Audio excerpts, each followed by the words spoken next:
this video I will show you how to set countdown timer in Instagram Reels. Firstly, what you need to do to get up and take that session on it, if you tap on a plus icon in the right upper side and you go on the third selection, which is Reel, then if you go on that plus icon again, and if you simply get up and I will go and record. Now if you go for preview, and now what you need to do to take that session on it as we have done it before, if you get right over here, you're gonna be available to take that on. But if you get back, and if you get back again, if you go record again, and now as you can see here on the fourth selection, you have on your left side timer setup. Click on it, and here it is, the main point of this video.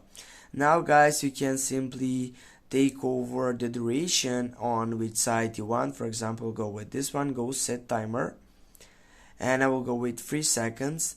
Now you can go and preview all these setups, and then you can go next if you are ready, and you can just simply go share or save that draft.